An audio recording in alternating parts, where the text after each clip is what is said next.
Dano abid don kene ogen kaya di makar gen mi angwen piara bicangwen kon le kame o Karimojong ayoti man bor Lwak makiti ko Acholi district market gum gago ikabere mo kene kene ben la mo Lwak makon no met ni mo no kamento chul gen pidem makaro ke ben ko padana makaro nyogen iti mana chone make bor Lwak mai Karimojong ni la George Pawan lo television ni Johnny Sani Uchaka John ober kono ke report matut pilo kange mo chwin. Pero pa Karimojong, o doko tek, makitlok me chupone, tika ngay Lwak Acholi kilutela mi Yagago district. Mano wero, gukwayo gamente, ni uyenyo, kid makiromo konyo, kere ki Lwak makunu, ichupo pero man. Kasto ucheng lagen, won koma chel me teka rea, kaket Paris, ilapono sub-county Yagago district. Wajoni, kuopa Lwak, tika marach, kache gamente peukati, kakonyo gi, itikulok paolok. Lagu maja,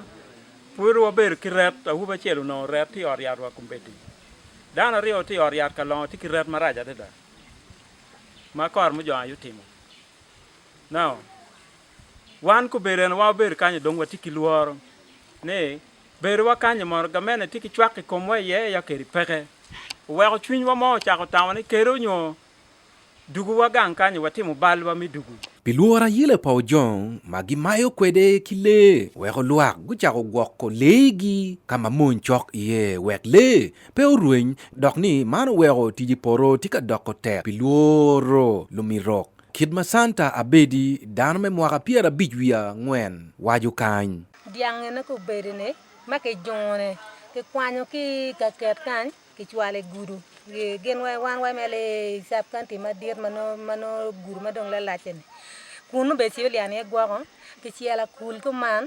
yene wona tayro ma yene won Dyang yene burya kuleno miere burye pa wa penru ka Karimojong bino yene be ke mi monya diye monya rio e kom die mano ramali ciel monya rie ken ento civilian yene won Dyang buta tayro maka dong la bino ma duong ka kire gunyo tinja na ne wale ko bino toro die ga nga die mi adi no lang no duong Lwak tika neno ni chula yegin maudong magamente romotimone kape chigi bikemme kigamente ikot kache meno pe utimme Matthew lagen enti won komme adek melapono sub-county Yagago district. Le make kwanyo e karpa gamene mafsebri kichul wano mir jome oriat ki mir ki treatment no gamene miu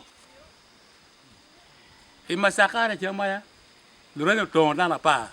ke pang kim lo kon tong ken mu chibu no chala Mito na para pa ota Johnny era chuli ke ne ko kan wa ngatu bene pe wiliele Kidmeno bene Maurice Ochana la lopko LC5 me Yagago district wajoni kagamente degwinyu koro pa Lwak chiu miero kitegi ipidu ti lawyers mo magenu katik chenka ge binu kere bara gen mer chwal gamente kot ma an bena bi beri ya chiel ngara chiel ma beri chaden me moko chaden ni Karimojong tia nekwa no nono kun montie gamente tigi mon moramo peti ka gwakwa aye chu nyim kote nun Kadong, MP me Yagago North Yagago District, John Amos Okot, olego Lwak me ripe neno ni gamente, okonyo gi kichulu jami mau bale, chalo aduki me ayela, pa Karimojong iloba Acholi. Karimojong, te yelo kitgo. Karimojong, te yelo Yagago. Karimojong, te yelo langi. Umulu wala la ero langi eni wala la, duka ka eri. Karimojong, te yelo tesu. Karimojong, te yelo sibei. Karimojong te yelo gien ke ken gi kin mi maraja deda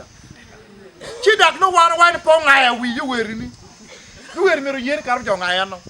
Taman Lwak gukati kwede ikachoke minyutu chwe chwingi ikumtim ma Karimojong tika timone dok ni kwo tika doko tek ilok me gwoko Dyang ma Lwak guchako koro legi kiatero idiwo weko Jong peu ma Piwan Luo TV Johnny Sani Uchaka John Yagago